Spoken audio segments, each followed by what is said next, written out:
어른을 위한 동화 6. 오일리의 마지막 잎새.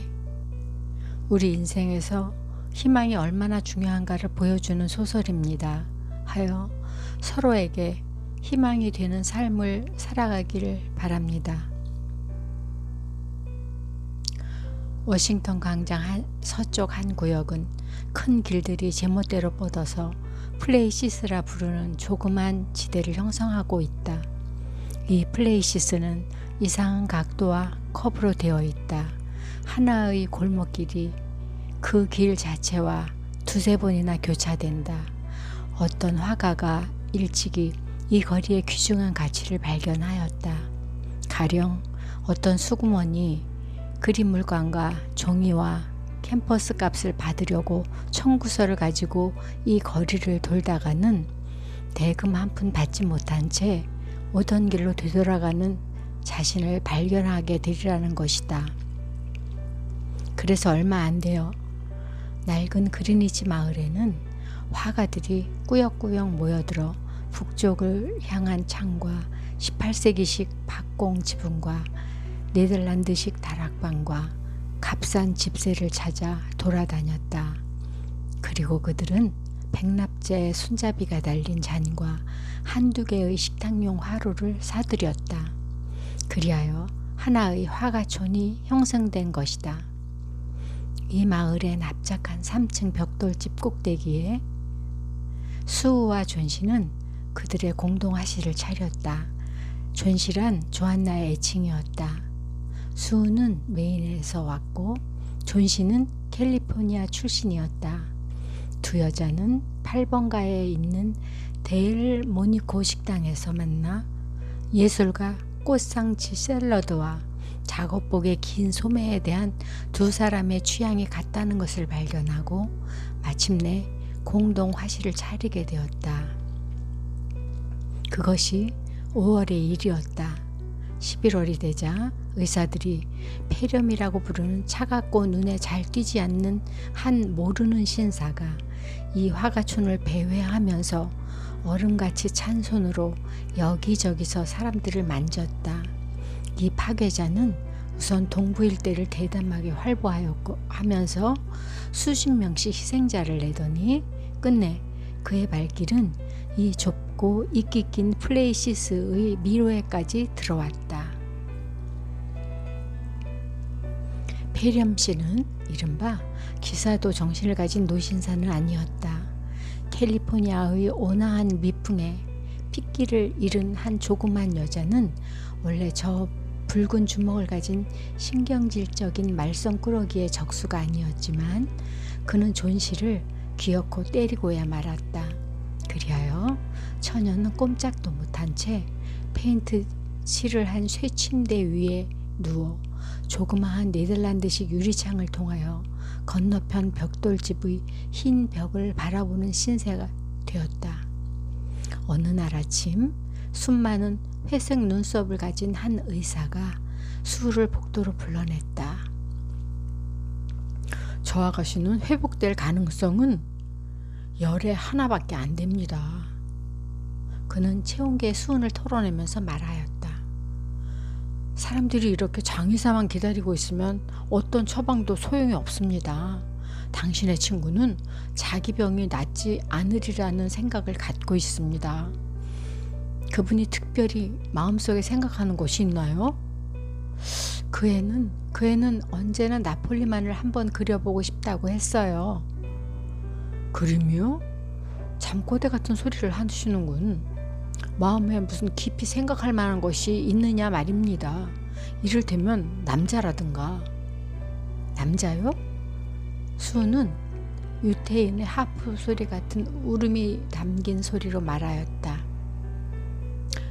남자를 무슨 생각할 만한 하지만 없어요. 선생님, 도무지 없어요. 그렇습니까? 그것이 오히려 약점입니다. 의사는 말하였다.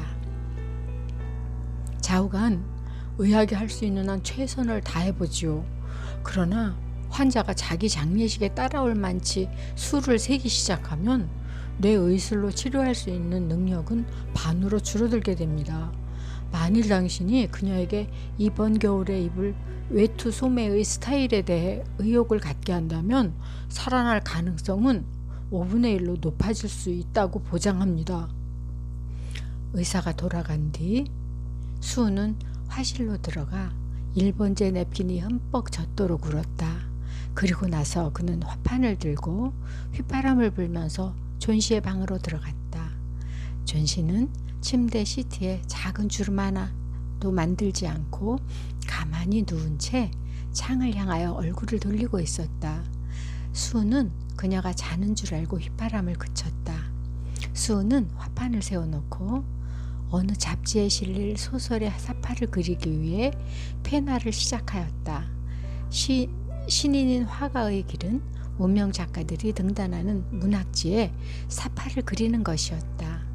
수우가 주인공의 모습에 얌전한 승마복 바지와 외화 안경 그리고 아이다호 지방의 목동을 스케치하고 있을 때 나직한 목소리가 몇 번이나 되풀이되는 것을 들었다. 그녀는 창을 내다보며 무엇인가를 세고 있었다. 12 하더니 조금 있다가 11 그리고 나서 10 9 그리고 8과 7을 거의 한꺼번에 세었다. 수우는 걱정스럽게 창문을 건너다 보았다. 대체 거기에서 무엇을 세고 있는가? 거기에 보이는 것은 다만 텅 빈 마당과 20피트쯤 떨어져 있는 벽돌집의 흰 담 벽뿐이고 한 줄기에 늙고 늙은 뿌리마저 썩어버린 담쟁이 넝굴이 그 벽돌담으로 뻗어 있을 뿐이었다.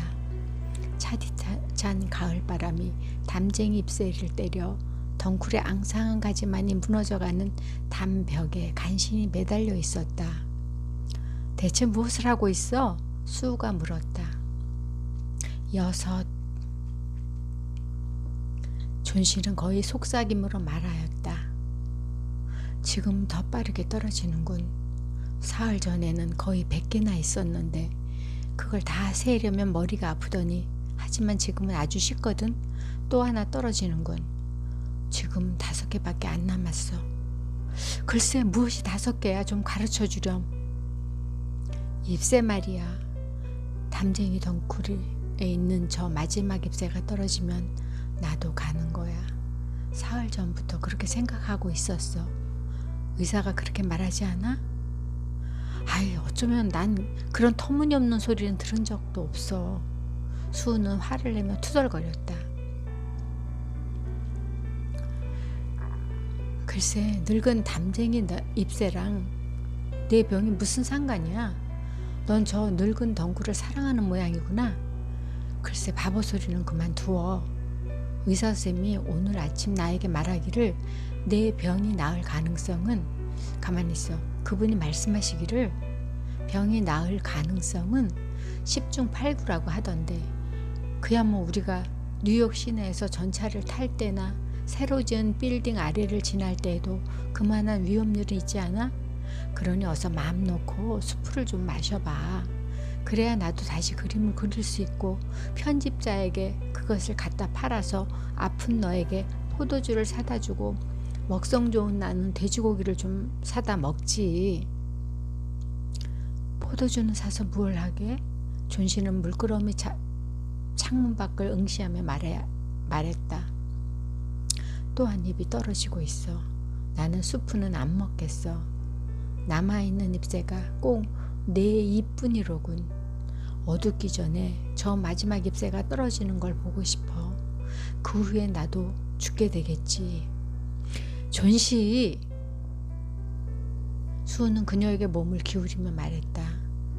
내가 일을 마칠 때까지 제발 눈 좀 감고 창문을 내다보지 않겠다고 약속해 주지 않겠어? 내일까지는 이 그림을 갖다 주어야 하는데 밝아야 그림을 그리지. 그렇지 않으면 그만 커튼을 내리겠어. 다른 방으로 가서 그릴 순 없겠어? 존 씨는 차갑게 말하였다. 나는 내 옆에 있고 싶어. 수우는 말했다. 그리고 나는 내가 그 쓸데없는 담쟁이 덩굴을 바라보지 않았으면 좋겠어. 일을 끝내거든 알려줘. 존씨는 눈을 감고 마치 석고상처럼 창백하게 누워 있었다. 마지막 잎새가 떨어지는 걸 보고 싶어. 이젠 기다리기도 지쳤어. 모든 것에 대한 집착을 털어버리고 저 지친 잎새처럼 밑으로 가라앉고 싶어. 좀 자도록 해봐. 수우는 말하였다. 나는 배어먼 씨를 불러서 그 늙은 시골 광부의 모델을 부탁해야 하니 내가 돌아올 때까지만 잠깐만 기다려줘. 배어먼 씨는 그들의 아래층에 사는 화가이다. 그는 60살이 넘었고 마치 사냥신의 머리로부터 요정의 몸으로 굽실거리는 미켈란젤로의 세상에 나오는 모세의 수염을 하고 있었다. 배어먼 씨는 예술가로서 실패한 사람이었다. 40년 동안이나 그림을 그렸으나 끝내 미의 여신의 치맛자락도 만져보지 못했다. 그는 언제나 걸작을 그려 보이겠다고 말하였으나 아직 한 번도 그런 그림을 그려본 적이 없었다. 몇 해 동안 그는 어쩌다가 그리게 되는 상업용이나 광고용의 싸구려 그림을 제외하고는 아무것도 그려본 적이 없었다. 그는 이 화가촌에서 비싼 모델을 고용할 수 없는 젊은 화가들에게 모델을 서주는 것으로 근근히 살고 있었다. 그는 술을 많이 마시면 여전히 미래의 걸작에 대해 이야기를 했다. 그는 성미가 거칠고 왜소한 노인으로 누구든 상냥스럽고 다정한 것을 보면 심하게 조롱했으며 자기는 위층 화실에 있는 두 젊은 화가를 보호하는 사냥개라고 생각하고 있었다. 수우는 아래층 희미한 등불이 켜있는 굴속 같은 방에서 심하게 술냄새를 풍기며 앉아있는 배어먼을 발견하였다. 한쪽 구석에는 화가의 흰 캔버스가 덮여져 있었다. 그것은 25년 동안이나 걸작의 맨 처음 선을 기다리고 있었던 것이다. 수우는 노인에게 존씨의 망상을 이야기해 주었다. 그리고 세상에 대한 희미한 집착마저 사라져 정말 잎새와 같이 떨어져 버릴까봐 걱정이라고 말하였다. 배어먼 노인은 시뻘건 눈에서 눈물을 줄줄 흘리며 존씨의 어리석은 상상에 대해 경멸과 조롱을 퍼부었다. 세상에 아무리 어리석기로 그래. 그 빌어먹을 담쟁이 잎새가 떨어진다고 해서 사람이 죽는다는 법이 어디 있담. 난 그따위 소리는 난생 처음 듣겠군. 듣기 싫어. 당신 같은 멍청이의 모델 노릇은 그만두겠소. 글쎄 어떻게 해서 그런 어리석은 생각이 존씨의 머릿속에 들어가게 했느냐 말이오. 가엾은 존씨. 그 애는 병 때문에 약해진 거예요. 수우가 말했다. 몸이 아프니까 마음까지 병들어 이상한 공상만 머리에 가득 차게 된 거지요. 하지만 배어먼 씨, 그런 줄 몰랐는데 당신은 정말 무서운 변덕장이 노인이로군요. 참 여자란 할 수 없군. 배어먼이 외쳤다. 누가 모델 노릇을 안 하겠다고 했나? 가십시다. 함께 가지요. 반 시간 전부터 모델 노릇을 하겠다고 기다리고 있었는데 맙소사. 이런 곳에 존씨 같은 착한 아가씨가 병이 나서 누워있다니. 나도 언젠가는 걸작을 그릴 테니 그때는 우리 모두 여길 떠납시다. 그래야지. 그들이 2층으로 올라왔을 때 존씨는 자고 있었다. 수우는 커튼을 밑으로 잡아내리고 배어먼에게 눈짓을 하여 다른 방으로 옮겼다. 거기서 두 사람은 두려운 마음으로 창밖에 담쟁이 덩굴을 바라보았다. 그리고는 잠깐 동안 말이 없어 서로의 얼굴을 바라보았다. 눈발 섞인 차가운 비가 내리고 있었다. 배어먼은 낡은 곤색 셔츠를 입은 시골 광부가 되어 뒤집어 놓은 남비를 바위 삼아 걸터 앉았다. 다음 날 아침 수우가 1시간쯤 잠을 자고 눈을 떠보니 존씨가 기운 없는 커다란 눈으로 축 늘어진 녹색 커튼을 멍하니 바라보고 있었다. 커튼을 좀 올려줘. 밖을 보고 싶어. 그녀는 가느다란 소리로 부탁했다. 그러나 보라, 밤새도록 비가 내리치고 사나운 바람이 불었는데 벽돌담벽에는 담쟁이 잎새 하나가 그대로 붙어 있지 않은가. 그것은 실로 담쟁이의 마지막 잎새였다. 줄기 가까이는 짙은 녹색을 띄었으나 잎새의 가장자리는 약간 누런빛을 띤 채 당당하게 지상 20피트 높이의 가지에 매달려 있었다. 마지막 잎새야, 존씨가 말하였다. 난 저 잎새가 간밤에 틀림없이 떨어졌으리라 생각했는데 바람소리가 얼마나 요란했던지 아마 오늘은 떨어졌겠지. 그러면 나도 이 세상을 떠날 거야.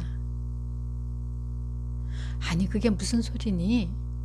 수우는 그의 창백한 얼굴을 존씨에게로 돌리면서, 내 자신을 생각하지 않겠다면 나를 좀 생각해 주렴. 난 어떻게 하란 말이니?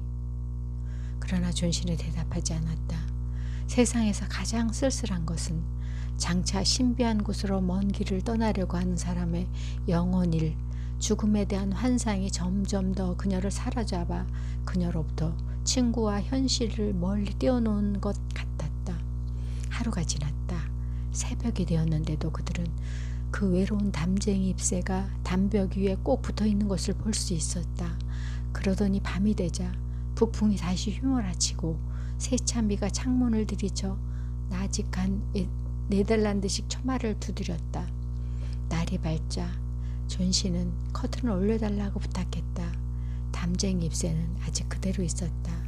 존씨는 한참 동안 그것을 바라보며 누워 있었다. 그녀는 가스난로에서 닭고기 수프를 젓고 있는 수우를 불렀다. 내가 잘못했어, 수. 존씨는 말했다. 내가 얼마나 어리석은지를 가르쳐 주기 위하여 누군가가 저 마지막 잎새를 그대로 있게 한 거야. 죽기를 원하는 건 죄악이야. 수프를 좀 갖다 줘. 그리고 내 옆에 베개를 많이 쌓아줘. 이렇게 앉아서 내가 요리하는 걸 구경하고 싶어. 1시간 뒤에 그녀는 다시 말하였다. 수, 난 나폴리만을 꼭 한번 그리고 싶어. 오후에 의사가 왔다. 그는 갈 때 수우를 복도로 불러내었다. 회복할 가능성은 이제 80%입니다. 의사는 수우의 수척한 손을 잡고 말하였다. 간호만 잘하면 문제 없습니다. 그러면 나는 또 다른 환자를 보아야 하겠군. 무슨 배어머니인가 하는 사람인데 아마 화가인 모양입니다. 역시 폐렴이요. 그는 쇠약한 노인인데다가 급성입니다. 그는 살 희망이 없어요. 안정이나 할 수 있도록 입원을 시켜야겠습니다. 다음 날 의사는 수우에게 말했다. 아가씨는 고비를 넘겼습니다. 염려 놓으십시오. 이젠 영양과 간호만 잘하면 됩니다. 그날 오후 수우는 존씨가 누워있는 침대로 다가갔다. 존씨는 짙은 푸른색 털실로 별 쓸모도 없이 보이는 어깨거리를 느긋한 자세로 뜨고 있었다. 글쎄, 내 말 좀 들어봐. 수우는 존씨를 부둥켜 안으며 말했다. 배어먼 씨가 오늘 병원에서 돌아가셨대. 병이 난 첫날 아침에 그 노인이 몹시 고통스러워하고 있는 것을 문지기가 발견했대. 그의 신발과 옷이 온통 젖어서 몸이 얼음장같이 차더래. 그렇게 춥고 무서운 밤에 그가 어디를 갔었는지 아무도 짐작할 수 없었던 거야. 그런데 아직 불이 켜진 램프와 늘 놓아두었던 장소에서 꺼낸 사다리, 흩어진 붓 몇 자루와 함께 녹색과 노란색 물감이 섞인 팔레트가 발견되었대. 잠깐 저 밖을 좀 내다봐. 저 벽에 남은 마지막 잎새를 보란 말이야. 바람이 그렇게 몹시 불었는데 저 잎새가 어떻게 흔들리지도 않고 떨어지지도 않았는지 이상하지 않니? 글쎄, 그게 배어먼 씨의 걸작품이었거든. 마지막 잎새가 떨어지던 날 밤에 그 잎새를 그려 놓았던 거야. 이상은 오엘리의 단편소설 마지막 잎새였습니다. 존씨에게 마지막 잎새가 희망이듯이 수우에게 존씨는 희망이었고, 화가 배어먼 씨에게 수우와 존씨는 희망이었을 것 같습니다. 우리 부모란 사람들은 모두 걸작을 그리는 배어먼 씨처럼 살아가고 있습니다. 감사합니다.